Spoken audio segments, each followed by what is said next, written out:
नमस्कार दोस्तों। हम कक्षा 7 के इतिहास का आज दूसरा टॉपिक शुरू करेंगे और इस टॉपिक के अंदर जो बात हो रही है वो है राजा और उनके राज्य। ठीक है, इसमें मुख्य रूप से चोल शासकों पे बात है इस बार। और ये चोल जहाँ जहाँ भी कोर्स में है वो सारे के सारे बिंदु आपके इसके लिए बड़े महत्वपूर्ण है ये। और बड़ा बेसिक सा इसमें है आपके कंटेंट। जैसे चोल साम्राज्य का प्रशासन, इसमें चोलों की लोकल गवर्नमेंट के बारे में और ब्रह्मदेव गांव की जो सभाएं होती थी उस पर बात की गई। और IAS मेंस में कई बार इसका प्रश्न आया हुआ है। इसके साथ साथ चोलों के मंदिर बताए गए हैं, जिसमें गंगईकोंड चोलपुरम का जो बृहदेश्वर मंदिर है वो, और तंजौर का जो बृहदेश्वर मंदिर है वो, उन दोनों के बारे में बात की गई है। और काश्य के नर्तकी की मूर्ति की बात की गई है। और आपको पता है कि ये तीनों की तीनों कई बार परीक्षा में पूछी जा चुकी हैं। उरैयर से तंजावुर तक ये भी प्रश्न इसमें है। तो ये पूरा त्रिपक्षीय संघर्ष के बारे में बेसिक बातें बताई गई है इसमें, जिसमें आपके इसमें त्रिपक्षीय संघर्ष का है। इसमें मोहम्मद गजनवी के जो भारत आक्रमण है उस पर भी बात की गई है इसके अंदर। इसमें अल-बरूनी की जो पुस्तक है किताबुल हिंद, उस पर भी बात की गई है। फिर प्रशस्तियाँ और भूमि अनुदान है। तो प्रशस्तियों में यहाँ पे मिहिर भोज की जो आपके ग्वालियर प्रशस्ति है जो बालादित्य ने लिखी थी उस पे बात की गई है। भूमि अनुदान के जो ताम्रपत्र होते थे उस पे बात की गई। और साथ में इसमें रास तरंगिणी के लेखक कल्हण के बारे में बात की गई है। कल्हण की रास तरंगिणी के बारे में सामान्य बिंदु इसमें कवर किए गए हैं। राज्यों में प्रशासन कैसे चलता था उस पर बात की गई है।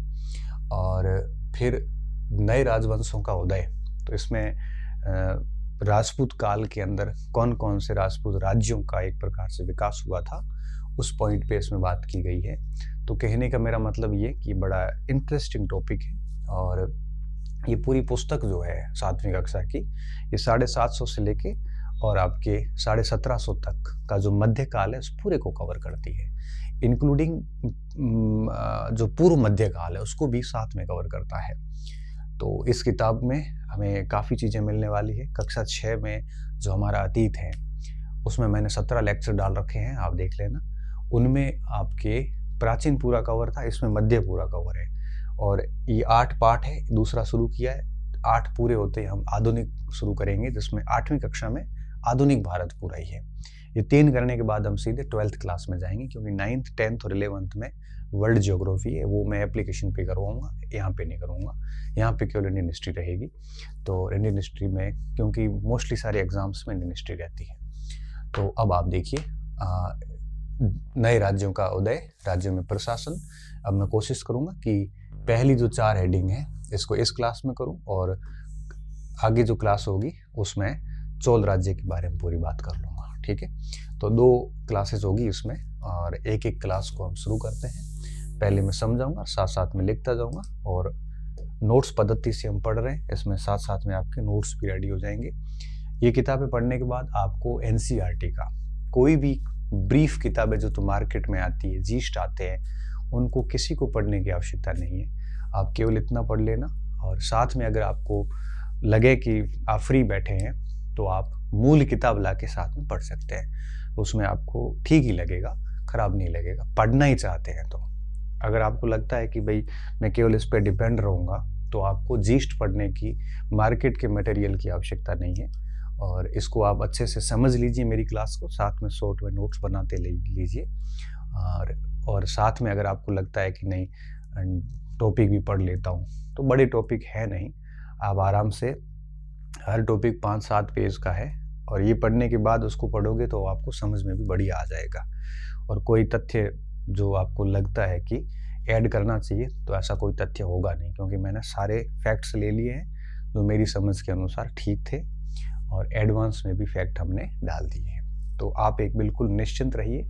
कुछ बच्चे कहते हैं सर किस एग्ज़ाम में उपयोगी रहेगी NCERT, तो मैं आपको बता दूं कि भारत और राजस्थान के अंदर भारत भर के जितने भी एग्ज़ाम्स हैं, जहाँ जहाँ भी इतिहास पूछी जाती है, उन सब के लिए इम्पोर्टेंट है।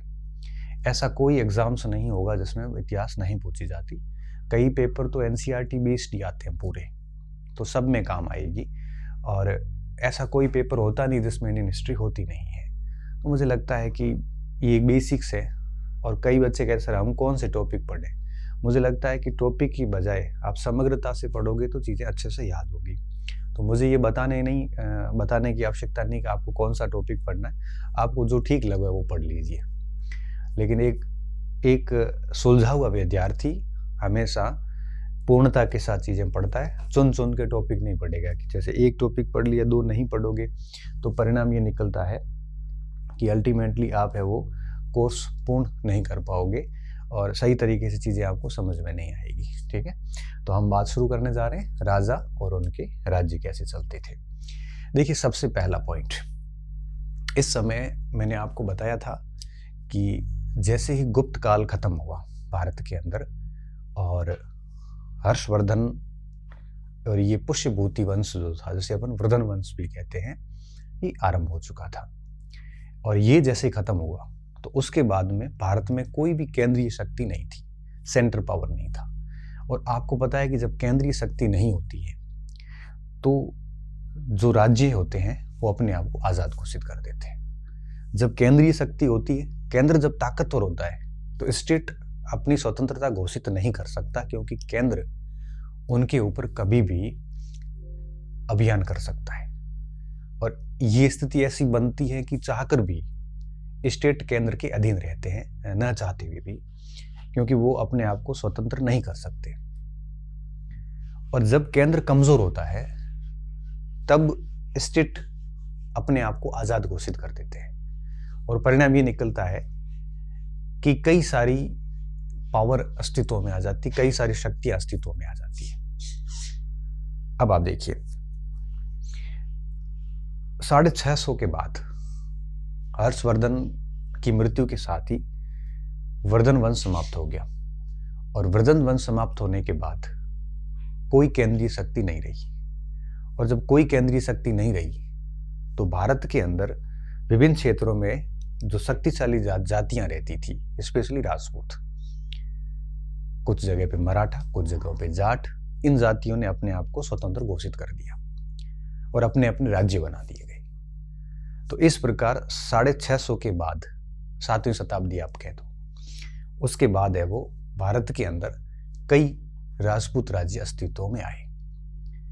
मोस्टली सारे राजपूतों के राज्य थे, इसलिए 7वीं शताब्दी के बाद का जो काल है ये राजपूत काल कहलाता है, 12वीं शताब्दी तक का।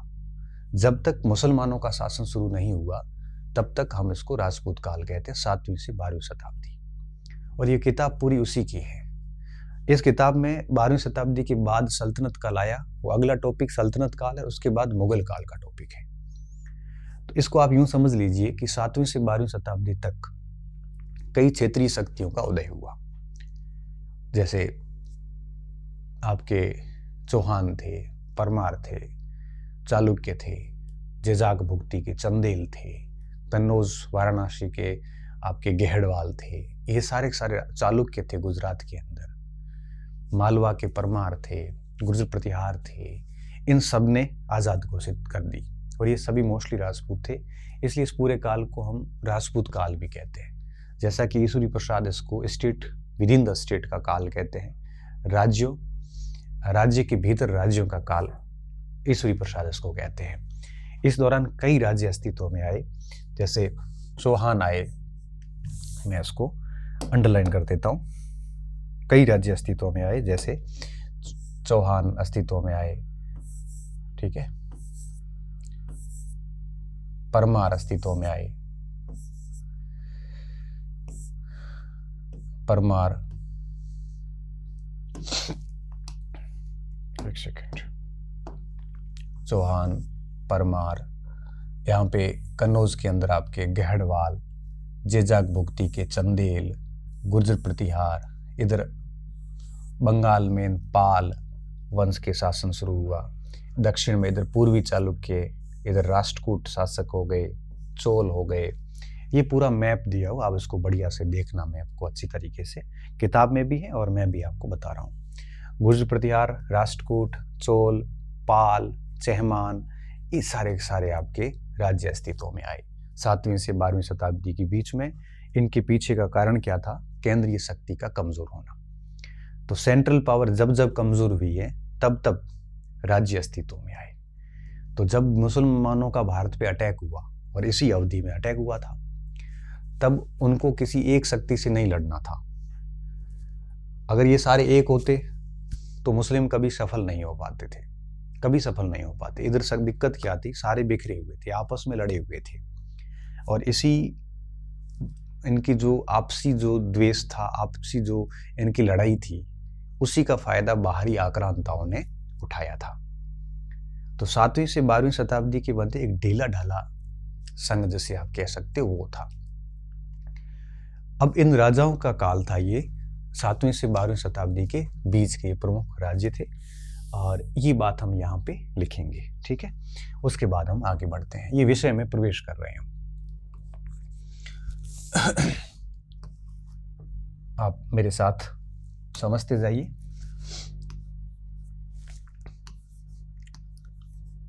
वर्धन वंश के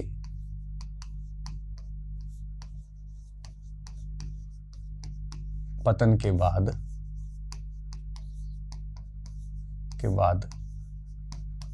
भारत में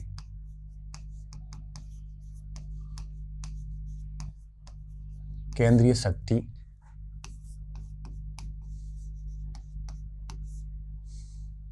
कमजोर हो गई। कमजोर हो गई।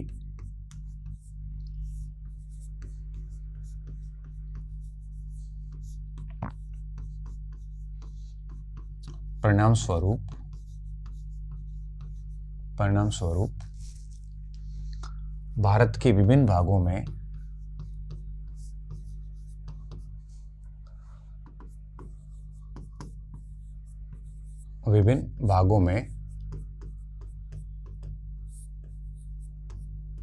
भारत के विभिन्न भागों में शक्तिशाली जातियां, इसके बारे में हम पहले भी बात कर चुके हैं, उन जातियों ने स्वतंत्रता घोषित की।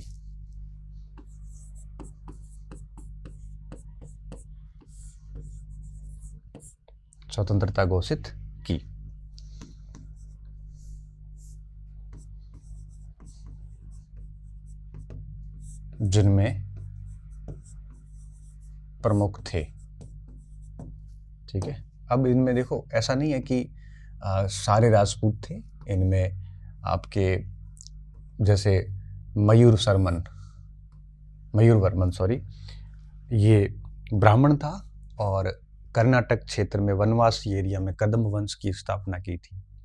ऐतिहासिक स्रोतों का मान है तो ये गुर्जर प्रतिहार वंश के संस्थापक हरिश्चंद्र भी ब्राह्मण थे। तो इस समय केवल राजपूत ही नहीं बल्कि और भी वंश के थे। राष्ट्रकूट शासक दंतीदुर्ग भी ब्राह्मण था, ऐसा मानते हैं, कुछ स्रोत मानते हैं। तो इस समय दंतीदुर्ग के बारे में क्षत्रिय ज्यादा माना जाता है, हालांकि लिखा हुआ एक जगह ब्राह्मण का भी है।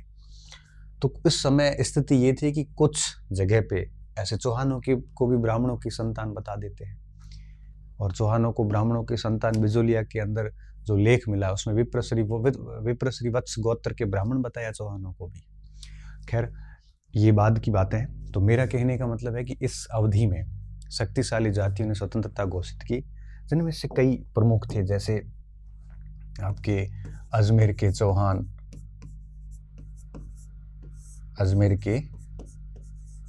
चौहान को चहमान भी बोलते हैं।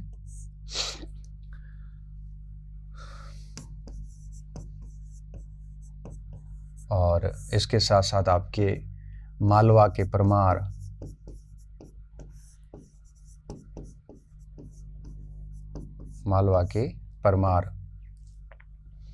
जेजाक भुक्ति के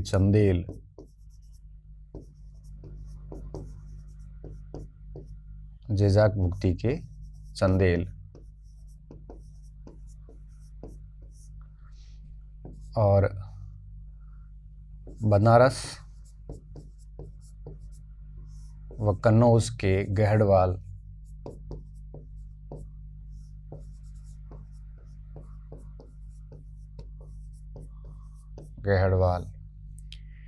इसके अलावा आपके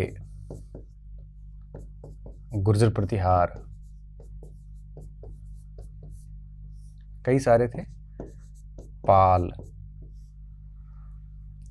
चोल, गुजरात के चालुक्य, चालुक्य की कई शाखाएं थी। ये गुजरात के जो चालुक्य थे, जैसे सोलंकी भी कहते थे, वो चालुक्य थे। ये सारे वंश जो है इस समय, ये मैंने यही नाम लिखे और कुछ अलग से नहीं लिखा है।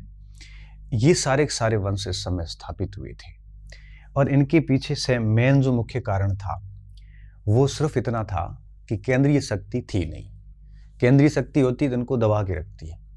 फिर जब सल्तनत काल अस्तित्व में आया और जब अलाउद्दीन खिलजी के शासन शुरू हुए, तुगलक के शासन शुरू हुए, तो उन्होंने इन सारे क्षेत्रीय राज्यों को नष्ट करके वापस केंद्रीय शक्तियां मजबूत करी और भारत के अंदर छोटे छोटे राज्य सारे समाप्त कर लिए गए और वो जितने भी राजा थे उनको अपने यहाँ नौकरी पर रख लिया गया। समझ गए आप? तो जब जब केंद्रीय शक्ति मजबूत हुई है तब तक एकीकरण हुआ है, जब तब केंद्रीय शक्तियां कमजोर हुई तब तब नए राज्यों का उदय हुआ है।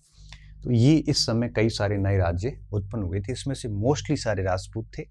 इस कारण इसको है वो एक प्रकार से राजपूत राज्य भी कहते हैं। तो नए राजवंशों का उदय हम पढ़ रहे हैं, तो ये इसमें ये साथ में चलता रहेगा।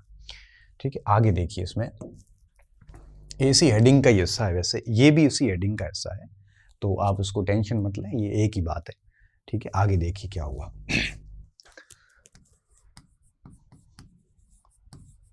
अधिकांश राज्य राजपूत थे, इस कारण यह अवधि कौन सी 7वीं से 12वीं शताब्दी की,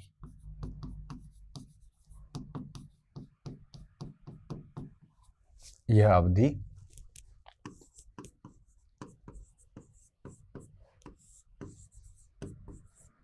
राजपूत काल नाम से जानी गई। और तराइन के दूसरे युद्ध में जब आपके पृथ्वीराज चौहान पराजित हुए तो उस समय ये राजपूत काल समाप्त माना गया और उसके स्थान पे मुस्लिम युग की शुरुआत हो चुकी थी। तो ऐसा नहीं है कि केवल राजपूत थे, ब्राह्मणों के भी उदाहरण आते हैं, यादवों के भी आते हैं, अहीर जैसे हम कहते हैं, कईयों के उदाहरण आते हैं, लेकिन मोस्टली सारे राजपूत थे। यद्यपि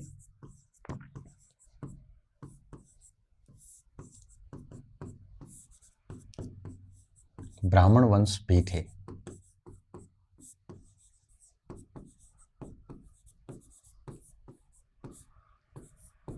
इस समय ऐसा नहीं है कि नहीं थे।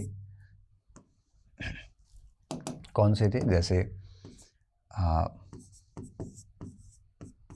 गुर्जर प्रतिहार,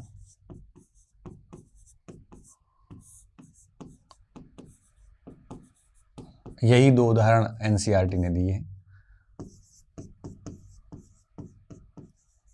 हरिश्चंद्र ब्राह्मण थे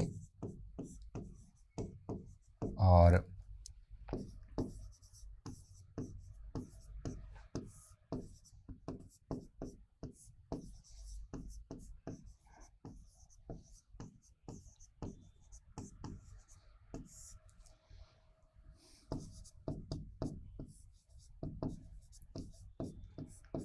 वनवासी इनकी राजधानी थी। वनवासी कर्नाटक में।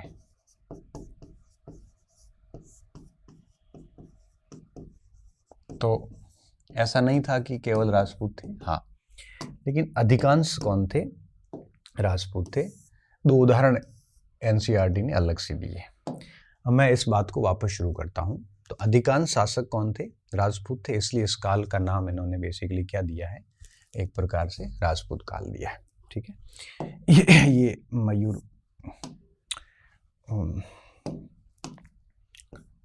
शर्मण था। हम्म, अब आगे देखिए, हालांकि मैंने नेट के कोर्स में कदम वंश पूरा अलग से पढ़ाया है आपको, आपने अगर क्लासेस ली हो तो पता होगा, नहीं तो वैसे भी कदम वंश नेट के कोर्स में अलग से भी आता है सिलेबस में। अब देखिए, अब इन राजपूतों के अधीन ये राजपूतों ने बड़ी उपाधियां ली थी, जैसे महाराज धीराज, त्रिभुवन चक्रवर्ती, और इनका मतलब ये था कि त्रिभुवन मतलब 3 लोकों का विजेता, महाराज धीराज का मतलब सभी राजाओं का राजा, इस टाइप से बड़ी बड़ी उपाधियां ली जाती थी। लेकिन उपाधियां भली ली, लेकिन इन्होंने अपने राज्य को जो है वो विभिन्न सामंतों में बांट रखा था। इनके अधीन कई सामंत होते थे। सामंत जनरली मातहत कहलाते थे, जो राजाओं के ऊपर निर्भर थे। राजाओं ने क्या किया था, अपनी जैसे भूमि है उस भूमि को सामंतों के अधीन कर दिया था। शासन व्यवस्था सामंत देखते थे, कानून व्यवस्था सामंत देखते थे वहाँ की। राजा को युद्ध की आवश्यकता होती थी तब वो सामंत सेना लेके राजा के लिए युद्ध में भाग लेने के लिए आते थे। सामंत वार त्योहार उपहार के रूप में पैसे लेके आते थे। राजा को बाकायदा वो सामंत टैक्स वगैरह भी देते थे। तो धीरे धीरे ऐसी स्थिति आई कि राजा कंप्लीटली सामंतों के ऊपर डिपेंड हो गया था, और धीरे धीरे सामंत कई बार इतने मजबूत हो जाते थे कि वो राजा को ही हरा देते थे। जैसे एक उदाहरण आता है इतिहास में राष्ट्रकूट वंश के संस्थापक दंती दुर्ग का। दंती दुर्ग ने क्या किया, अपने शासक चालुक्य शासक को पराजित करके और राष्ट्रकूट वंश की स्थापना कराई और हिरण्यगर्भ नामक यज्ञ करवाया ब्राह्मणों से। हिरण्यगर्भ का मतलब होता है दोबारा क्षत्रिय के रूप में जन्म होना। राष्ट्रकूटों को कई बार क्षत्रिय नहीं मानते, तो हिरण्यगर्भ के द्वारा एक प्रकार से क्षत्रियत्व प्राप्त होता है, और ये ऐसा यज्ञ ब्राह्मणों से करवाया जाता है। तो इस टाइप का यज्ञ करवा के उसने है वो सामंत ने राजवंश की स्थापना कर दी थी। तो सामंत बेहद मजबूत हो गए थे और सामंतों के सहारे ही पूरी शासन व्यवस्था चलती थी। मेरा कहने का मतलब ये कि नए राजवंश राजाओं ने बड़ी बड़ी उपाधियां भले ली, लेकिन अपना राज्य जो है वो एक प्रकार से उन्होंने सामंतों के हवाले कर रखा था। केवल सामंत ही नहीं, बल्कि बड़े व्यापारी और जितने किसान समूह थे, इनमें इनको भी कई सारी शक्तियां दी हुई थी। तो राज्य की शक्तियों का एक प्रकार से बंटवारा किया हुआ था। तो पहली बात तो ये होगी कि राजपूत काल से नाम से जाना जाता है, ये सारे स्टेट थे इसके अंदर। और आगे हम क्या लिखने वाले हैं कि इन राजाओं ने जो है वो बड़ी बड़ी उपाधियां ली थी। समझते जाना, ये टॉपिक को हम बड़ी आराम से पूरा कर देंगे। इस समय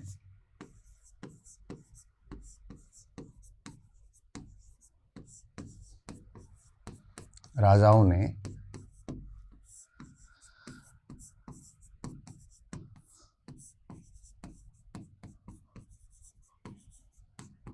बड़ी उपाधियां, कोष्टक में लिख लेते, उपाधियों के नाम अलग से लिखने की जरूरत नहीं है। बड़ी उपाधियां जैसे आपके महाराज धीराज, महाराज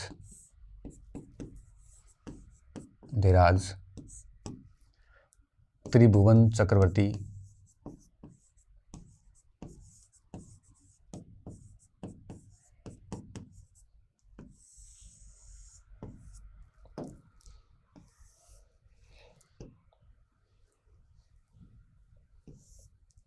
बड़ी उपाधियां अवश्य ली थी,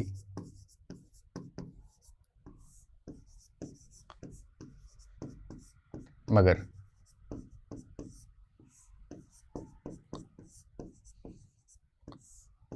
शासन की शक्तियों का विकेंद्रीकरण, विकेंद्रीकरण होता है डिसेंट्रलाइजेशन। जब जैसे सारी शक्तियां अगर राजा अपने पास रखता है तो शक्तियों का केंद्रीकरण होता है, जैसा कि मौर्य काल में था। शक्तियों का केंद्रीकरण था उस समय, मतलब शक्तियां सारी राजा के पास में थी, बस उसने है वो बड़ी नौकरशाही के जरिए उन सारी शक्तियों को संचालित करने की कोशिश की थी। विकेंद्रीकरण में क्या होता है, शासन की शक्तियां जो है वो बांट देना सबको। तो पावर डेलीगेट नहीं करना बल्कि डिसेंट्रलाइज करना था। तो अवश्य ली थी, मगर शासन की शक्तियों को विकेंद्रीकृत किया गया था,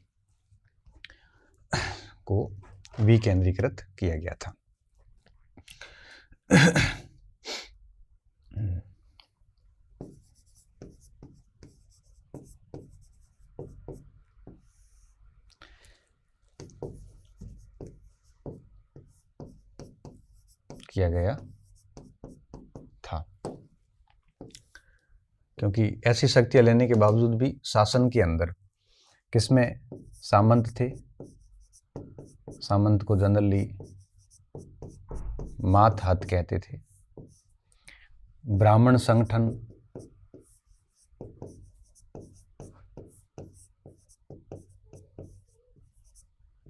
ठीक है, ब्राह्मण संगठन हो गए, किसान व्यापारी हो गए, किसान व्यापारी जितने भी थे, किसान व्यापारी, इनके पास में पावर होते थे, क्योंकि ये सारे ऐसे वर्ग थे जो बेहद प्रभावी थे।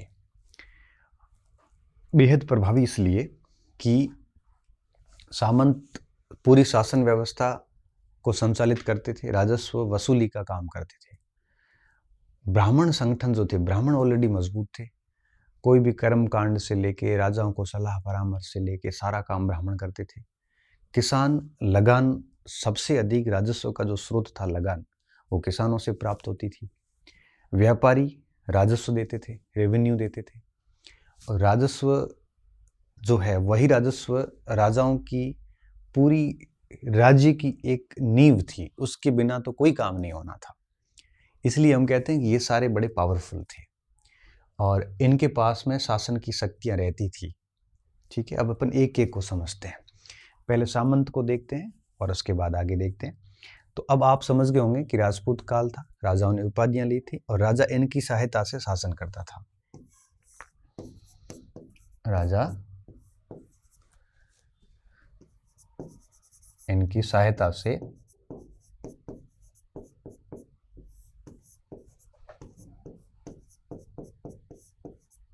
शासन संचालन करता था।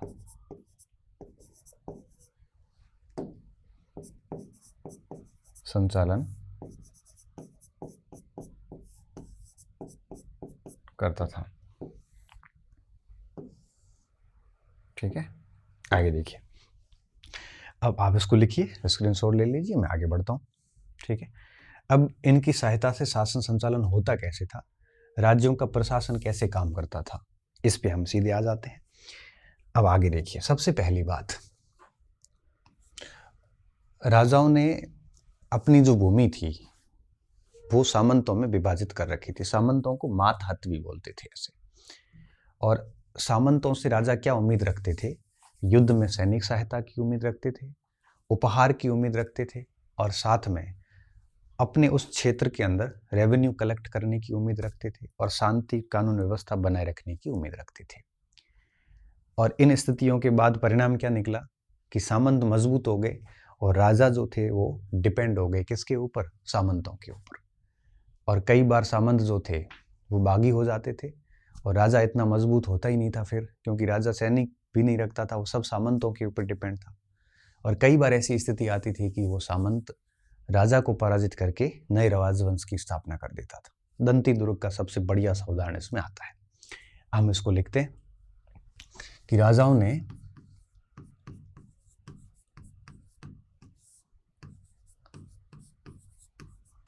अपने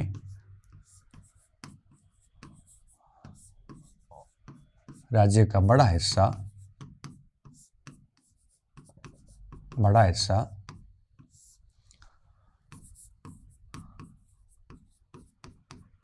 सामंतों के नियंत्रण में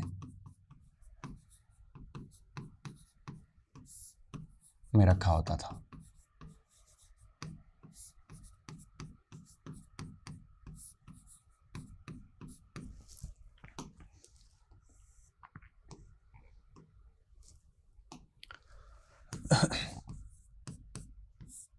राजा सामंतों से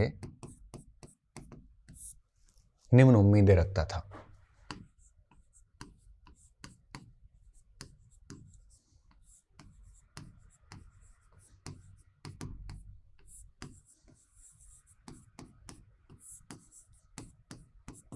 राजा सामंतों से क्या चाहता था?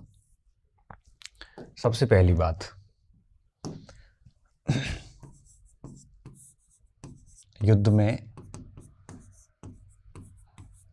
सैन्य सहायता चाहता था। दूसरा,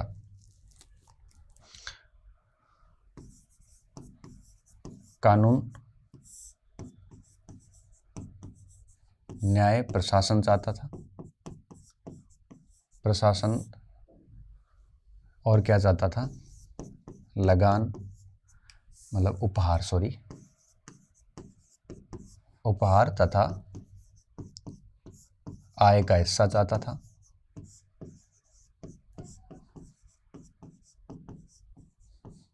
ये उम्मीद रखता था राजा कि राजा सामंत ये करे। अब जब सामंत सब ये करेगा तो राजा फिर क्या करेगा? राजाओं के पास में बहुत काम नहीं होते थे, फिर ये चीज़ें मिल जाती थी और फिर जब कभी संघर्ष की स्थिति आती थी तो लड़ने के लिए भी सामंत आते थे। ठीक है, तो इसको आप पीछे ऐसे इसके ऐसे करके लिख सकते हो, सामंत अत्यंत शक्तिशाली हो गए और कई दफा सामंतों ने राजा को पराजित करके और अपने नाम से राजवंश की स्थापना कर दी थी। दंती दुर्ग का हम यहाँ पे लिख लेते हैं। सामंत अत्यंत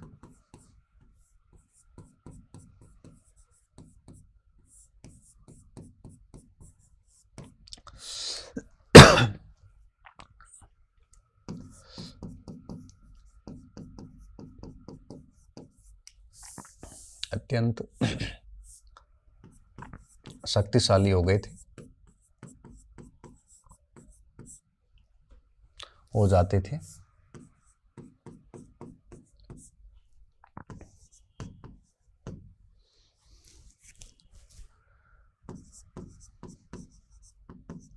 सामंत दंती दुर्ग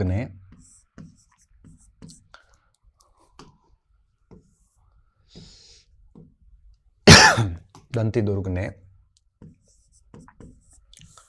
अपने राजा, अपने चालुक्य शासक को पराजित कर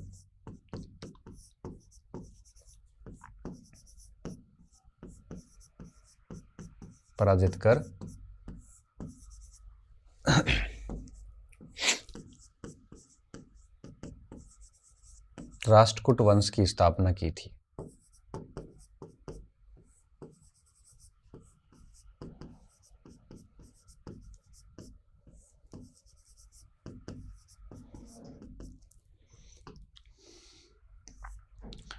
तो ये इतने मजबूत हो जाते थे कि कई बार अपना वंश स्थापना कर लेते थे।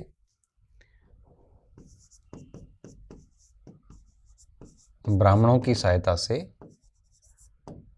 द्वितीय या पुनः क्षत्रियत्व प्राप्त करने हेतु हिरण्यगर्भ का यज्ञ जो भी इसने करवाया था दंती दुर्ग ने। ब्राह्मणों की सहायता से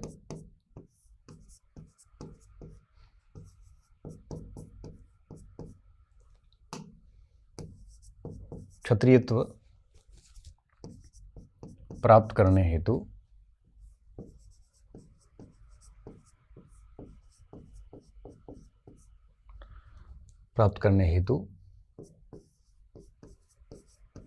हिरण्यगर्भ यज्ञ करवाया था। ये कई बार परीक्षा में प्रश्न आ चुका है, आता भी है कि किस शासक ने हिरण्यगर्भ यज्ञ करवाया था। उद्देश्य था क्षत्रियत्व प्राप्त करना और कहने का मतलब ये था कि किस तरह से सामंत शक्तिशाली हो जाते थे तो वो अपनी सत्ता स्थापित भी कर लेते थे। तो राजाओं ने बड़ा हिस्सा सामंतों के नियंत्रण में एक प्रकार से सौंप रखा था। ये अपने आप में एक बहुत बड़ी बात थी। जनरली इतना होता नहीं था, ये ठीक है थोड़ा सा रहता था। और ये सामंत जो थे वो कई बार आपके बड़ी बड़ी उपाधियां भी लेते थे, महासामंत, महामंडलेश्वर, ऐसी उपाधियां भी लेते थे। सामंतों ने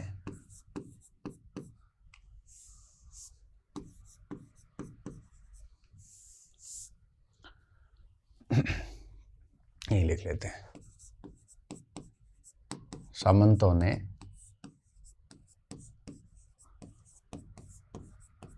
महासामंत और महामंडलेश्वर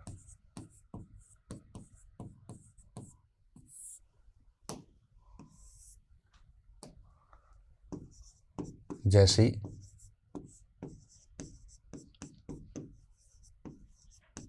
उपाधियां ली थी। तो आप इससे समझ सकते हो कि किस तरह से वो अपने आप को एक ठीक तरीके से मजबूत कर चुके थे। अब दूसरी बात, ये तो सामंतों का मैटर हो गया। राज्य की वित्त का जो मेन आधार था, अब ये सामंत तो आपके क्लियर हो गया। अब दूसरा था राज्य की वित्त का आधार, वो था किसान और व्यापारी। ठीक है, अब राज्य की वित्त का मेन आधार लगान और राजस्व था, टैक्सेस थे, जो किसानों से व्यापारियों से वसूले जाते थे। और ये वसूलने का कार्य अधिकारी करते थे। अधिकारी जनरली जो पावरफुल लोग होते थे, समाज के अपने लोग थे, उनको अधिकारी के रूप में नियुक्त किया जाता था और उनको कई बार वंशानुगत पद दे दिया जाता था।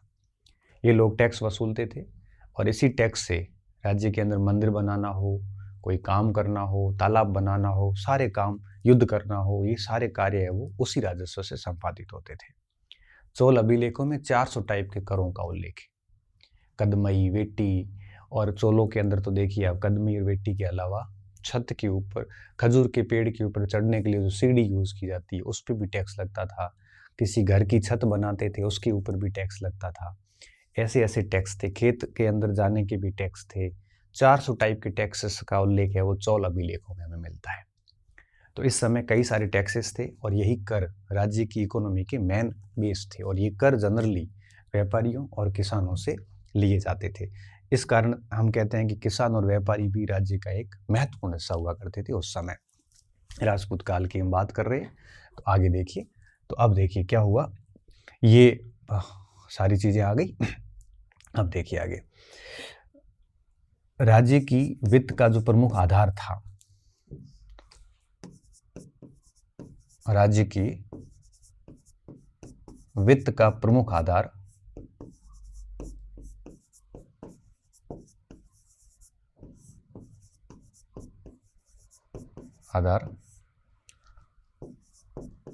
लगान। लगान किससे ली जाती थी? किसानों से, शिल्पकारों से, कारीगरों से। ये कारीगर वगैरह जितने भी थे, ये सब लोग है वो लगान देते थे।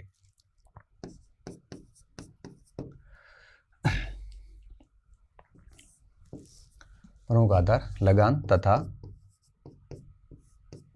विभिन्न प्रकार के कर थे।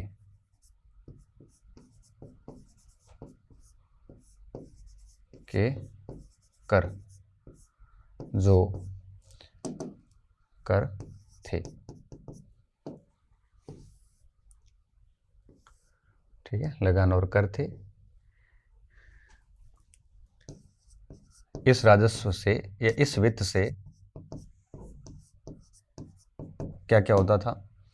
इस वित्त से कई काम करते थे ये लोग, जैसे मंदिर, दुर्ग निर्माण, युद्ध करने हो,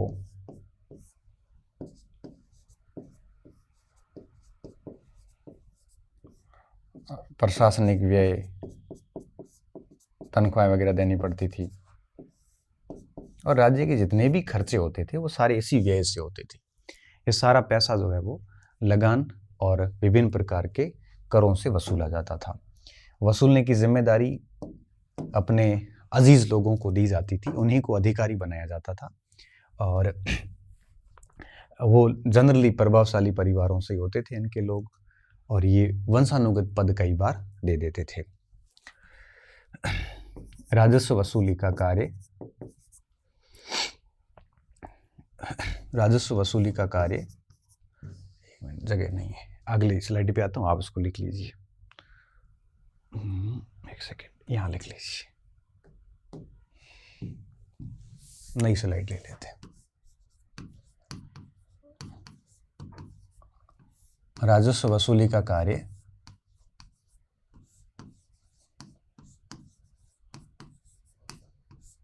अधिकारियों द्वारा किया जाता था।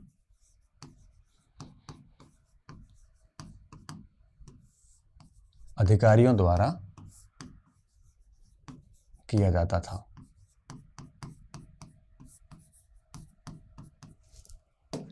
ठीक है। ये अधिकारी जो प्रभावशाली परिवार होते थे उनसे लिए जाते थे और फिर इनको वंशानुगत पद दे देते थे। ये अधिकारी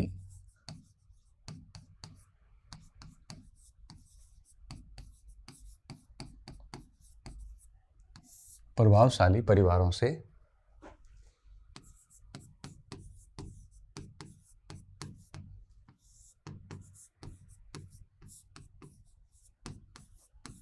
लिए जाते थे। सामान्यतः यह पद वंशानुगत कर दिए जाते थे। सामान्यतः यह पद वंशानुगत होते थे। कौन ही पद छोड़ेगा ये?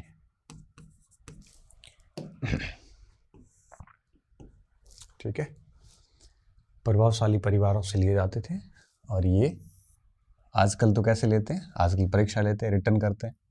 पहले जो शक्तिशाली परिवार होते थे उन लोगों से इस टाइप के भर्ती की जाती थी। दूसरी बात इसमें क्या ध्यान रखनी है, उस समय कई प्रकार के कर प्रचलित थे। चोल अभिलेखों में 400 प्रकार के कर हमें मिलते हैं। कुछ नाम एनसीईआरटी ने लिखे, वो मैं यहाँ पे लिखूंगा। ठीक है, इस समय कई प्रकार के कर प्रचलित थे। इस समय कई प्रकार के कर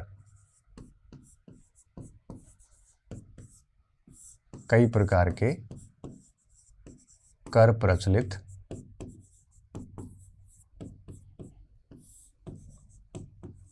थे।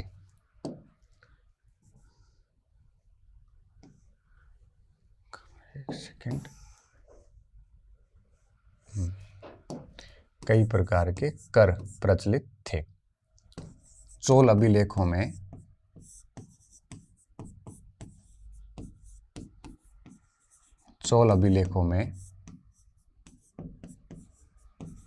400 प्रकार के कर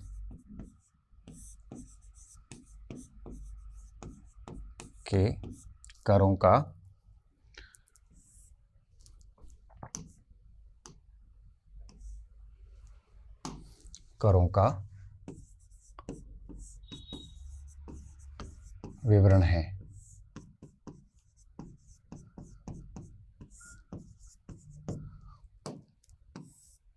ठीक है, जैसे कुछ नाम अगर मैं बताऊं तो एक आता वेटी। वेटी क्या होता था?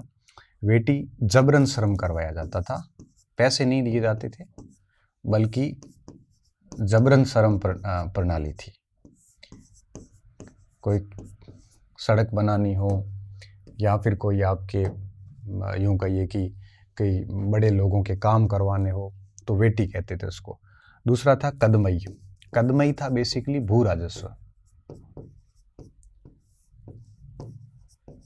मैं आपको बताऊं, अध्यापक L2 के अंदर जो SST का पेपर आता है रीट में, उसमें इस बार नए तौर पे चोल जुड़ा है कोर्स में, पहले नहीं था ये। भू राजस्व को क्या कहते थे? कदमई बोलते थे। और मुझे लगता है कि यहीं कहीं से प्रश्न है वो एक आधा आ सकता है। इसके अलावा मकान पर छज्जा डालने का भी टैक्स लगता था। और मैंने आपको कहा ना, खजूर के पेड़ पर चढ़ने के लिए जो चाड़ी यूज की जाती थी उस पर भी टैक्स लगता था। मकान पर छत डालने का कर,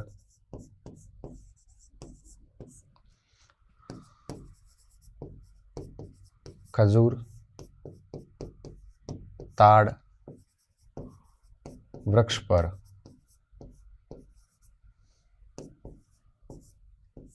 चाड़ी मतलब सीढ़ियां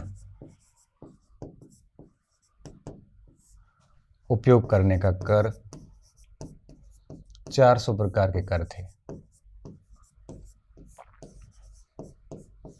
अब अगर ये प्रश्न आता है कि निम्नलिखित में से कौन सा चोल प्रशासन में कर नहीं था, तो हम ये प्रश्न मकान पर छत, ये जनरली यही सोचते हैं कि ऐसा कोई टैक्स थोड़ी होता होगा, एक जनरल सेंस के अनुसार। बाकी संपत्ति, अगर बाप की मृत्यु हो गई और उसका जो वारिस है वो अगर उस संपत्ति को लेना चाहे तो उसके ऊपर भी टैक्स लगता था, उत्तराधिकारी कर।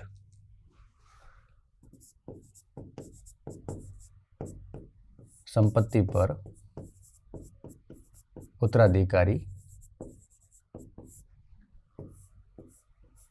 कर।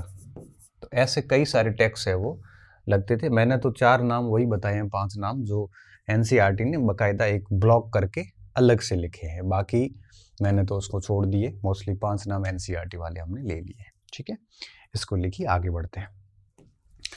चलो, हमने 2 पॉइंट्स कवर कर लिए हैं। कौन से? एक ये राजवंशों का उदय, जिसमें हमने ये सारे राजवंश ले लिए, और दूसरा हमने पढ़ लिया है राज्यों में प्रशासन कैसे चलता था। अब मैं बात करूंगा प्रशस्तियों और भू अनुदान पे। ठीक है, प्रशस्तियां क्या होती हैं?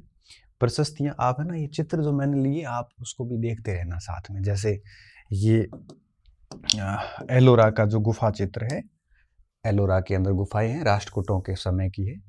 उसमें विष्णु को नरसिंह रूप में दिखाया गया है। एलोरा की गुफाएं किस काल से संबंधित हैं?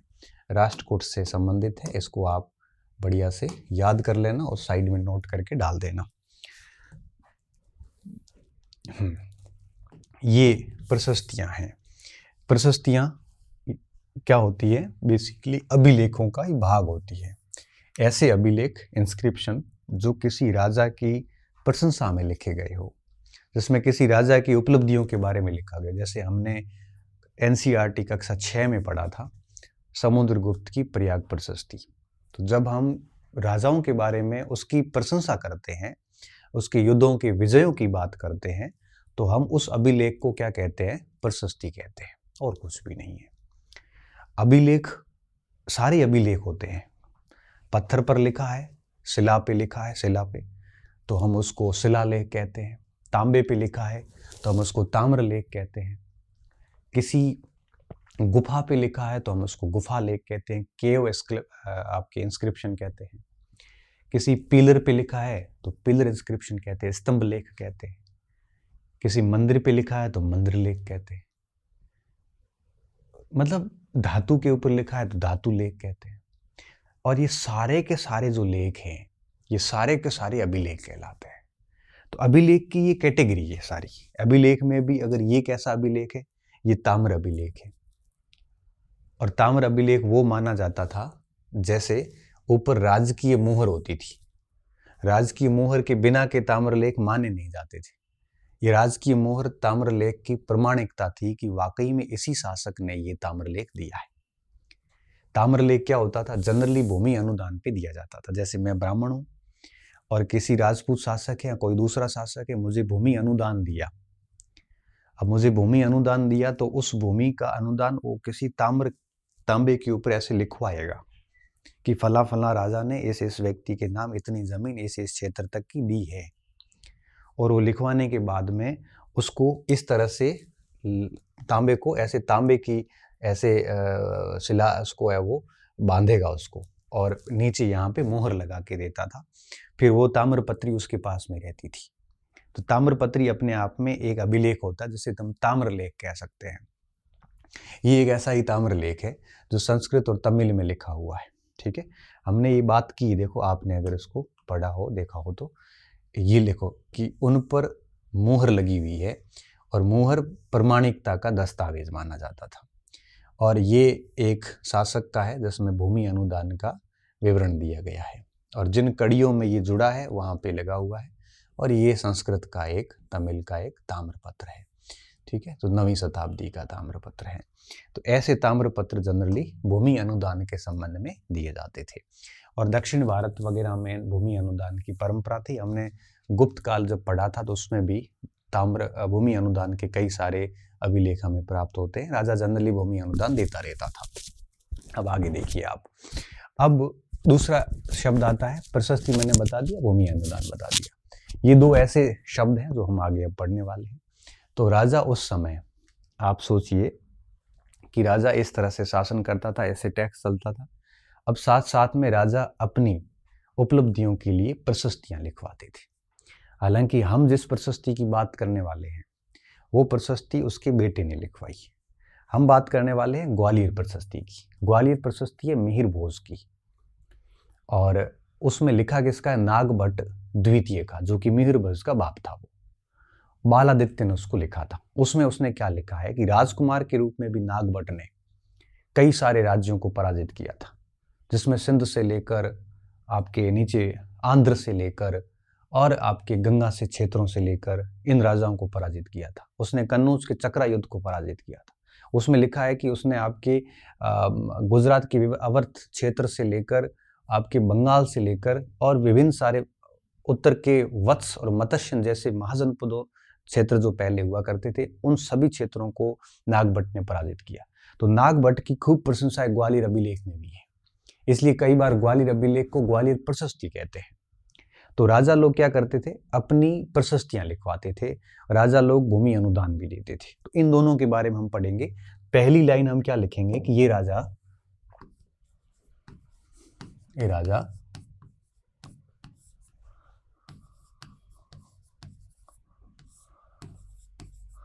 अपनी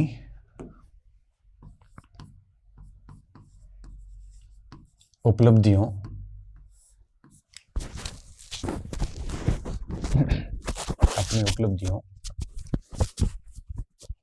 हेतु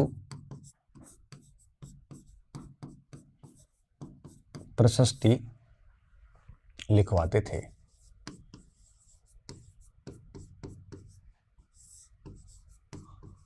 ठीक है, प्रशस्ति लिखवाते थे। यह एक प्रकार का अभिलेख है।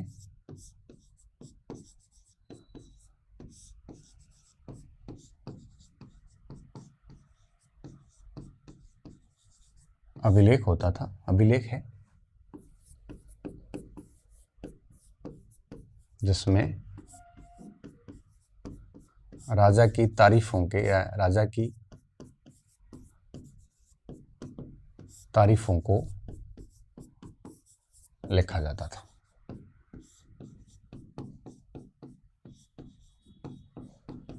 ठीक है, तो राजा लोग अपनी उपलब्धियों के लिए क्या करते थे?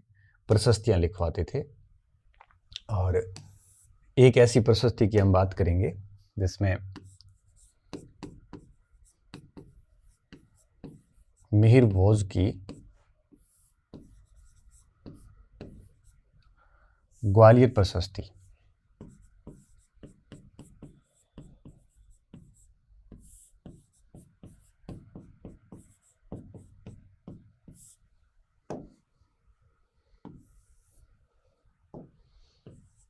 जो बालादित्य ने लिखी थी। प्रशस्तिकार कौन था? बालादित्य।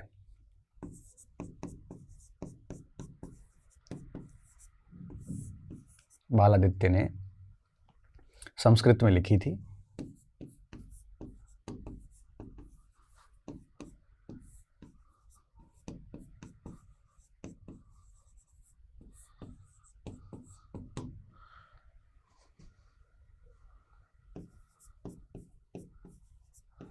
नागभट्ट द्वितीय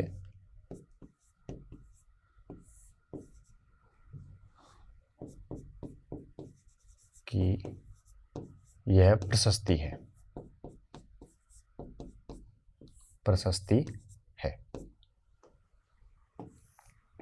देखो, अभिलेख किसके काल का है? मिहिर भोज के काल का है। और प्रशस्ति किसकी है? ये नागभट्ट द्वितीय के बारे में लिखा गया। नागभट्ट द्वितीय मिहिर भोज का पिता था। ठीक है, इसमें लिखा है कि जगह नहीं है, अगली स्लाइड में आ रहा है, आप उसको लिख लो।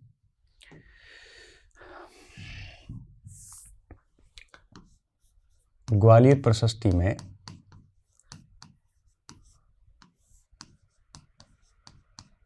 अच्छा, अब मैं जो बात लिखवा रहा हूँ ये एनसीईआरटी की लाइन टू लाइन बात है।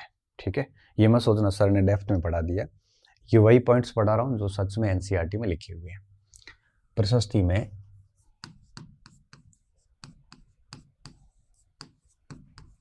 नागभट्ट द्वितीय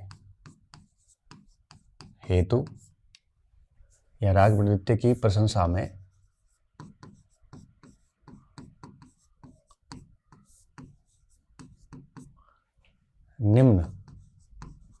श्लोक लिखे हैं।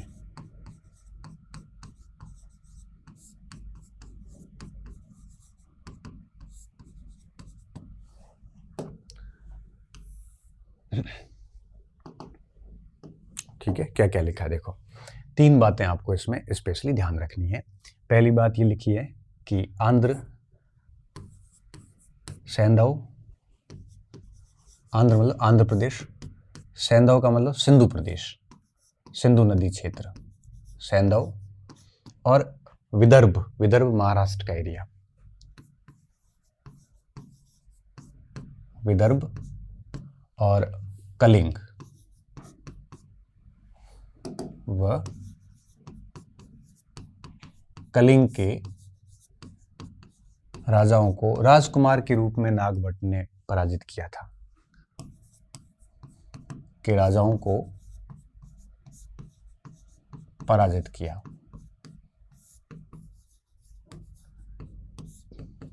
ठीक है, कन्नौज के चक्रा युद्ध को पराजित किया। चक्रा युद्ध उस समय शासक था जब कन्नौज को लेकर त्रिपक्षीय संघर्ष चल रहा था, वो अपन आगे पढ़ने वाले हैं। दूसरा क्या लिखा है, कन्नौज के राजा धाराशाही हुए।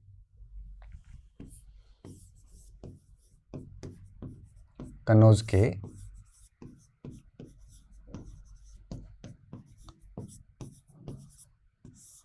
चक्रा युद्ध को पराजित किया। ठीक है, फिर राजा बनने के बाद इसने क्या लिखा है कि और उसके बाद तो कई शासकों को पराजित किया, जैसे वंग, वंग का मतलब था बंगाल। ठीक है, वंग, और दूसरा आता है आपके अनर्थ, अनर्थ शासक जाता है गुजरात के अंदर, अनर्थ, मालवा, और आपके वंग, अनर्थ, मालवा, वनवासी, वनवासी कर्नाटक में, और उत्तरी भारत के क्षेत्र जिसमें आपके वत्स, ये वत्सन पहले महाजनपद भी हुआ करते थे, उत्तरी भारत के क्षेत्र वत्स व मत्स्यन, वत्स व मत्स्यन,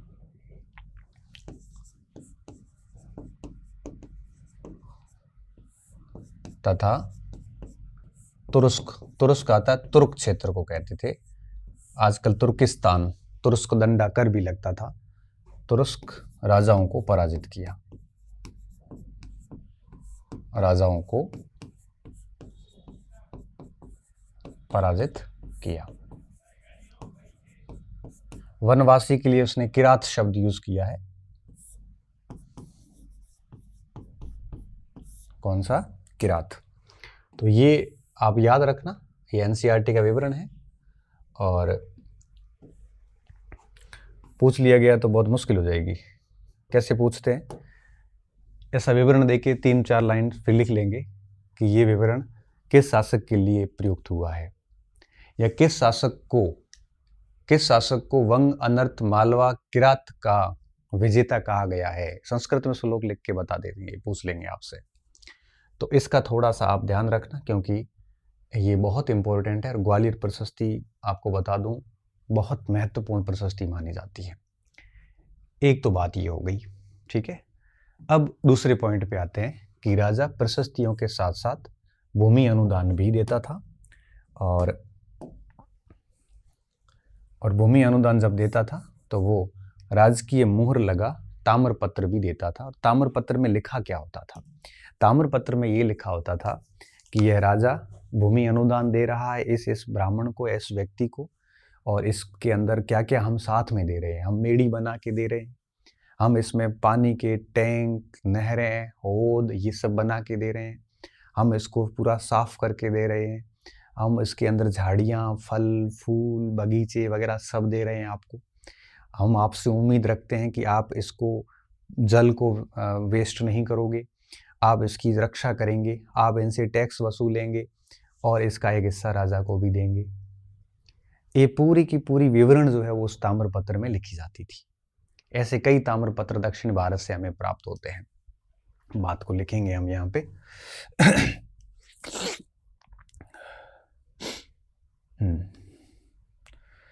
राजा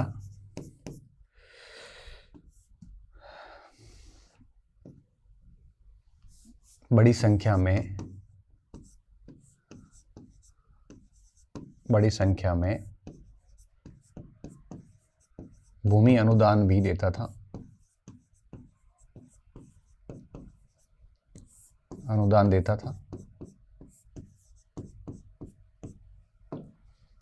भूमि अनुदान देता था।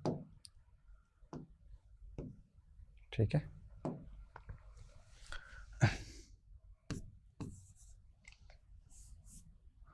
अनुदान के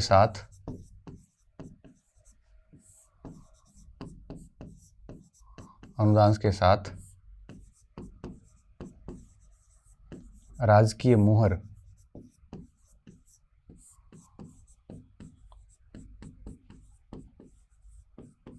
ये प्रमाणिकता थी।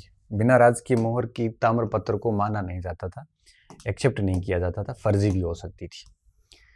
ठीक है। राजकीय मुहर लगा ताम्रलेख, मुहर लगा ताम्रलेख भी जारी किया जाता था।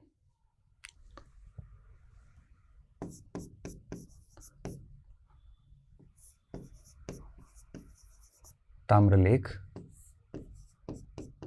जारी किया जाता था।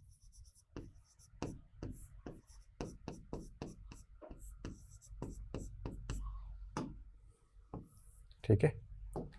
इस लेख में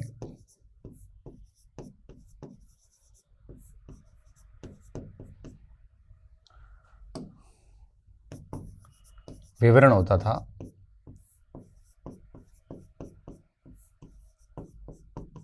कि भू के साथ क्या क्या दिया जा रहा है।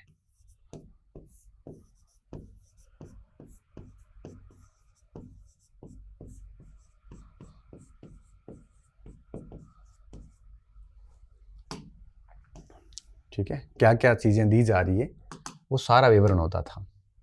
तो क्या क्या देते थे देखो, भूमि के साथ साथ में भूमि की मेड़बंदी होती थी। मेड़बंदी, इसके साथ साथ में आपके कांटेदार झाड़ियों की मेड़बंदी होती थी पूरी। बगीचे, वृक्ष, पानी, चारागाह, बगीचे, वृक्ष लगा के, चारागाह बना के, छोटा मोटा गांव उसके अंदर होता था। गांव, भवन, सिंचाई के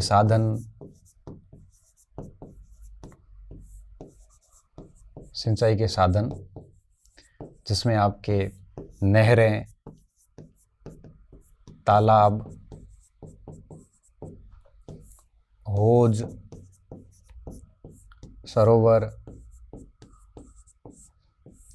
सिंचाई के साधन साथ में बना के देते थे ताकि वहाँ से वो आराम से तालाब, झीलें, सरोवर हो गया, झीलें, कुएं,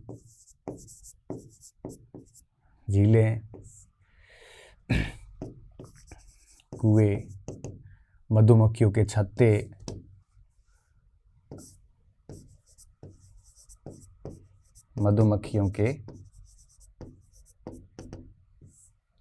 छत्ते, बाग बगीचे और भी बहुत सारी चीजें, मतलब इतना तो लिखना ही है आपको। ठीक है। ये सब दिए जाते थे। इसमें कर वसूली की उम्मीद की जाती थी।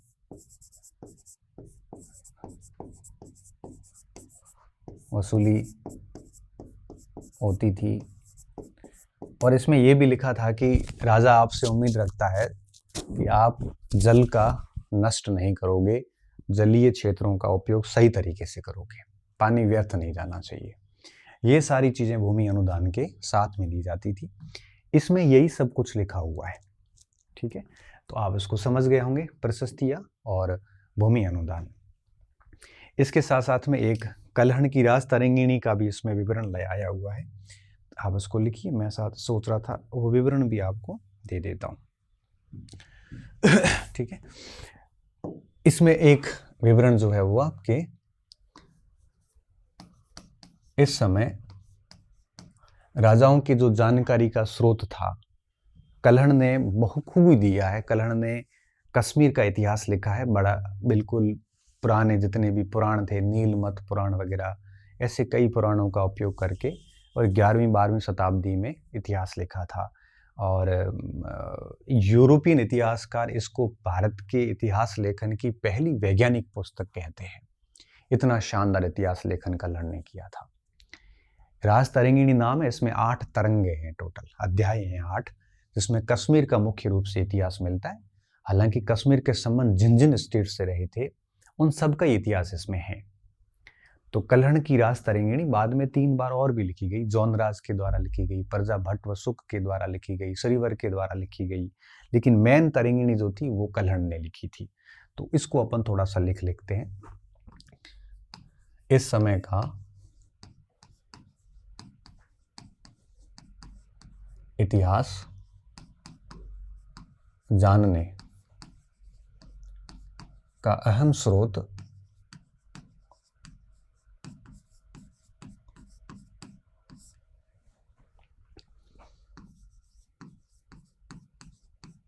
कलहणकृत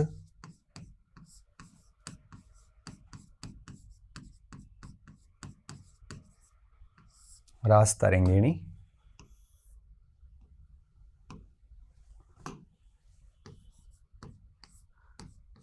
जिसमें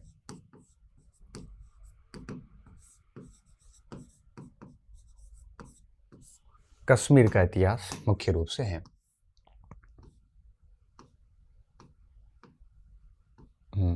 जिसमें कश्मीर का इतिहास मुख्य रूप से है, जिसमें कश्मीर का इतिहास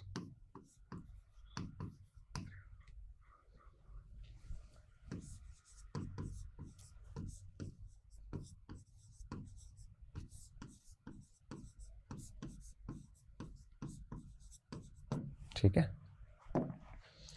ध्यान रखना, बाद में इसको जौनराज ने लिखा था, फिर श्रीवर ने लिखा, फिर प्रजा भट्ट व सुक ने लिखा। ये तीनों ने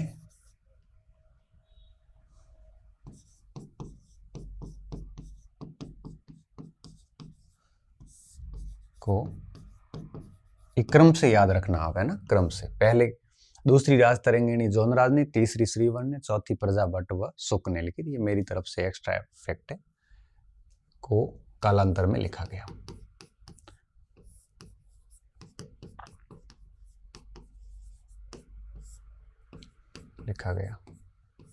ठीक है, और एक क्रम से है, मैंने आपको बता ही दिया है। इसमें कुल 8 तरंगे हैं।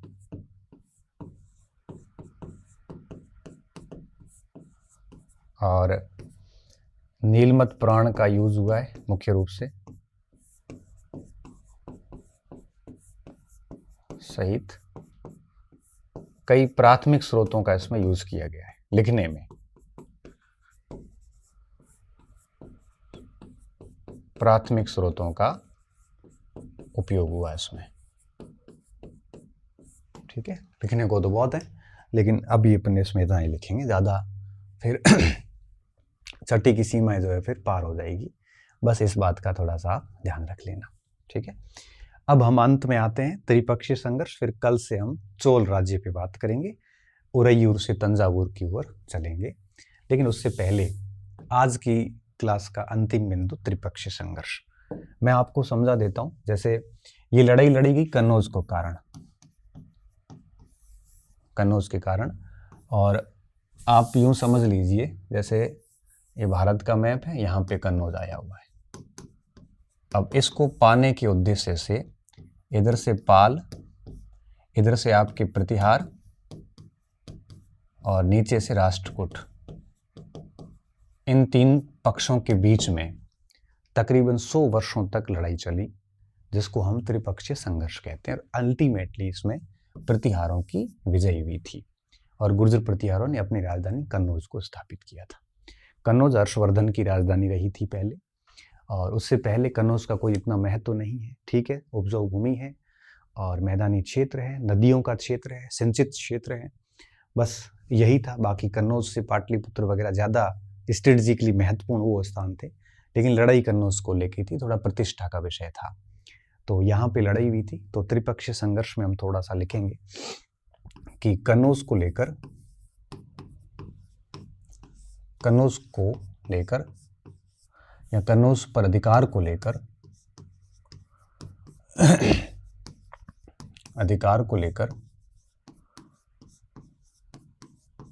लेकर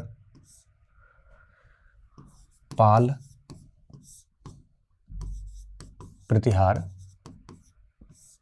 व राष्ट्रकूट वंशों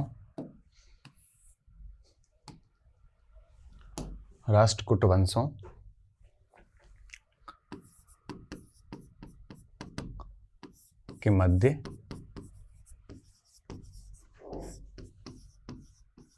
सौ वर्ष तक संघर्ष चला, जिसे त्रिपक्षीय संघर्ष कहते हैं। और इसमें प्रतिहार अल्टीमेटली जीते थे। इसके बीच की लड़ाई जो है वो इतना ज़्यादा बेसिक युद्ध है, सारा याद रखने की जरूरत नहीं। एक बार वो हारेगा, जीतेगा, चलता रहेगा, और इतना महत्वपूर्ण भी नहीं, वो सामान्य सा इसका इतना देख लेना। जैसे त्रिपक्षीय संघर्ष कहा जाता है, संघर्ष कहा जाता है।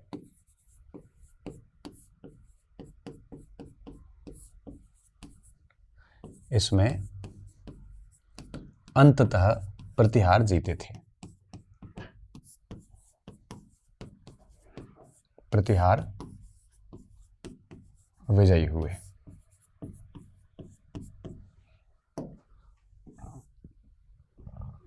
और ये वो अवधि थी जिस समय मोहम्मद गजनवी ने 1000 से 1025 के बीच में 17 बार भारत पे आक्रमण किया और सोमनाथ को लूटा था। ठीक है, यह वह काल था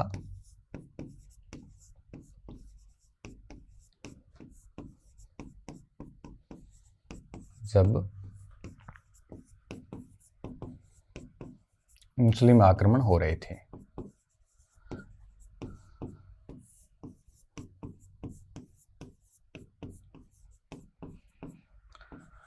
महमूद गजनवी ने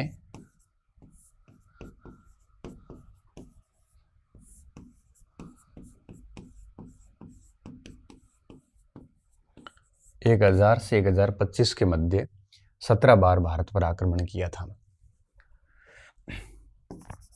के मध्य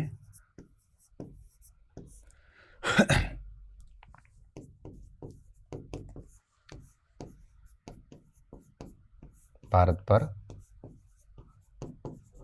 आक्रमण किया। सोमनाथ मंदिर को लूटा था। ये लूट आपको पता ही है, और हम मुसलमानों के आक्रमण में पढ़ते भी हैं नेट वगैरह में, बड़े कोर्स में। मंदिर को लूटा था। मेरे लिए बड़ा मुश्किल होता है खुद को रोकना, क्योंकि जब ये घटना लिखवाता हूँ तो मेरा मन करता है उसको पूरा डिटेल से बता दूँ, लेकिन फिर होगा क्या है, होगा ये कि 7वीं कक्षा की 40-50 क्लास में हो जाएगी, फिर कोई देखेगा भी नहीं। यूं भी कम देखते हैं लोग। कंटेंट अच्छा होता है तो फिर देखने वालों की संख्या फिर अपने आप कम बढ़ जाती है। यही अगर मैं भाषण दे दूं बढ़िया, तो उसको 2 लाख लोग सुन लेंगे। अगर उसके भाषण तैयार करने के लिए मुझे 10 मिनट का समय भी नहीं चाहिए। इसको तैयार करने के लिए मुझे कम से कम 1 से 1.5 घंटा, 1.5 से 2 घंटे तो चाहिए प्रिपरेशन में। 1 से 1.5 घंटे की क्लास 4 घंटे देता हूँ, तब एक क्लास हो पाती है। और भाषण के लिए मुझे कुछ नहीं करना है, मुंह धोना, बाल वाल सेट किए, 15 मिनट आके बोलना है, और उसको 2 लाख 2.5 लाख लोग देखेंगे। तो मुझे लगता है कि भाषण देना ही ठीक है फिर तो, क्योंकि 4 घंटे मेहनत करूं, उसको 4000 लोग देखेंगे, और 10 मिनट भाषण दे के जाऊँ, 2 लाख लोग सुनते हैं। फिर सोचता हूँ चलो 4000 लोग जो देखते हैं वो भी बहुत जेन्युइन व्यक्ति एक भी देखता है ना, तब भी मेरे लिए बहुत बड़ी बात होती है। खैर अपन तो क्या काम करते जाते हैं, नहीं देखते कि क्या हो रहा है क्या नहीं हो रहा है। लेकिन ये तय है कि पढ़ने वालों की संख्या बेहद कम है, माहौल बनाने वालों की संख्या बेहद अधिक है। माहौल ये ज़्यादा है और हार्ड ऑनेस्ट डेडिकेटेड प्रिपरेशन करने वालों की संख्या मार्केट में बहुत कम है। ये मैंने देख लिया। यहाँ पे सोमनाथ मंदिर को लूटा था, इसी के साथ अल-बरूनी जो है वो भारत आया था। इसी ने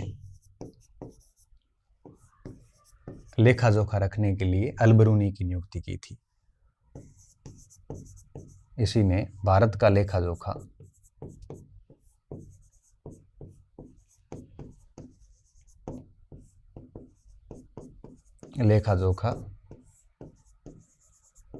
रखने हेतु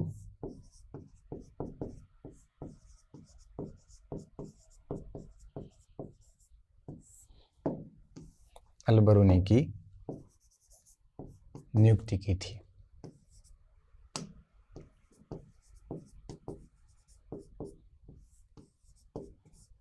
और अल-बरूनी ने क्या लिखा था? किताब-उल हिंद।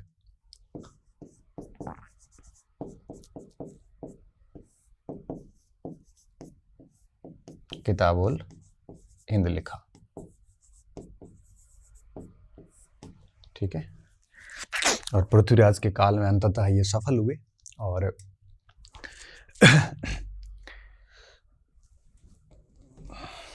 बस लास्ट लाइन मैं चाह रहा था, इसको लिख लेता हूँ।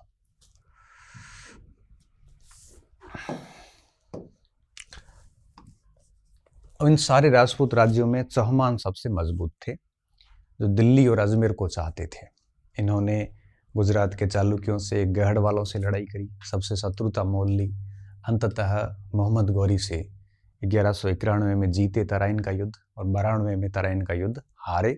उसके साथ ही राजपूत युग समाप्त हो गया। ये लास्ट लाइन लिखते हैं, उसके बाद ये पूरा हो जाएगा। इस काल में के अंत में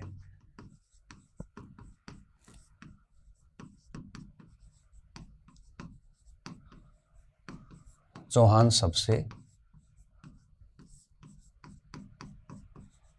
शक्तिशाली थे।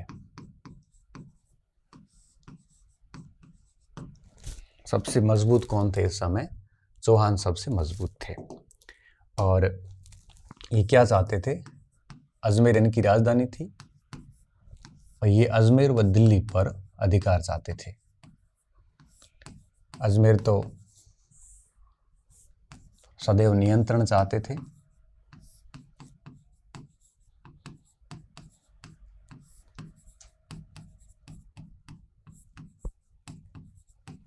इन्होंने गहड़ वालों से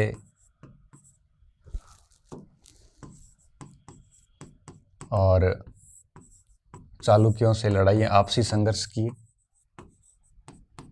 चालुक्य मतलब गुजरात के सोलंकी से आपसी संघर्ष किए, तो इसका फायदा आक्रांताओं ने उठाया।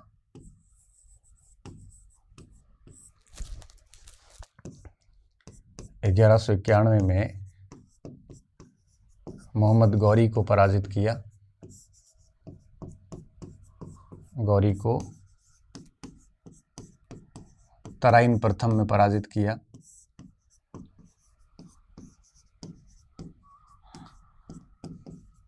और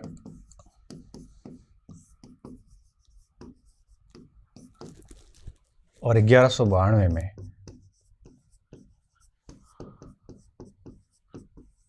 तराइन द्वितीय युद्ध में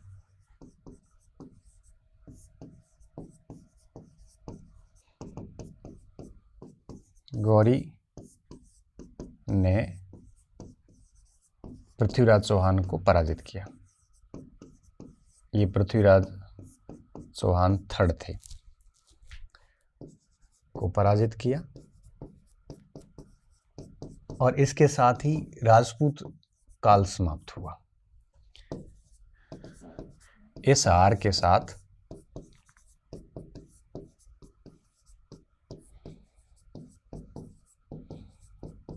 मुस्लिम सत्ता स्थापित हुई, सल्तनत काल शुरू हुआ, जिसको अपन अगली क्लास में देखेंगे, मतलब चोलों के बाद में स्थापित हुई, तथा राजपूत युग काल समाप्त हुआ।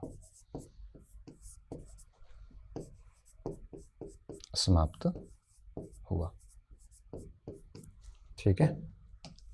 तो ये इतिहास के अंदर तराइन का जो दूसरा युद्ध है, ये इसलिए ज़्यादा महत्वपूर्ण है कि इस समय राजपूत युग पूरा समाप्त हुआ था, हिंदू शासन पद्धतियाँ समाप्त हुई, और ये केवल पृथ्वीराज चौहान की हार नहीं थी, ये सारे राजपूतों की पराजय थी, और ये पूरे मुसलमानों की विजय थी। भारत में मुस्लिम सत्ता का आरंभ इसी युद्ध के बाद हुआ। मुझे कोई पूछे ना कि ऐसा कौन सा युद्ध है जिसने इतिहास को निर्णायक मोड़ दिया, तो मैं कहूँगा तराइन का द्वितीय युद्ध। अगर यहाँ पे पृथ्वीराज जीत जाते तो सल्तनत युग शुरू नहीं होता, और मुस्लिम शासन पद्धतियाँ एटलीस्ट इस समय तो नहीं होती। तो मुस्लिम शासन पद्धतियाँ शुरू हुई थी, मध्ययुगीन भारत शुरू हो चुका था। अगले चैप्टर में हम क्लास में हम आगे ये चोल राज्य देखेंगे, और उसके बाद में वापस तीसरा जो अध्याय है वो पूरा मुस्लिम सत्ता का ही है, चौथा अध्याय मुगल सत्ता का है, पांचवा अध्याय मुगल और सल्तनत दोनों की कला का है, और फिर भक्ति सूफी, और उसके बाद में ये 7वीं कक्षा पूरी हो जाएगी। बड़े इंटरेस्टिंग पार्ट है सारे के सारे। ठीक है, बहुत बहुत धन्यवाद विद्यार्थियों, अच्छी रही, मस्त रही और पढ़ते रहिए।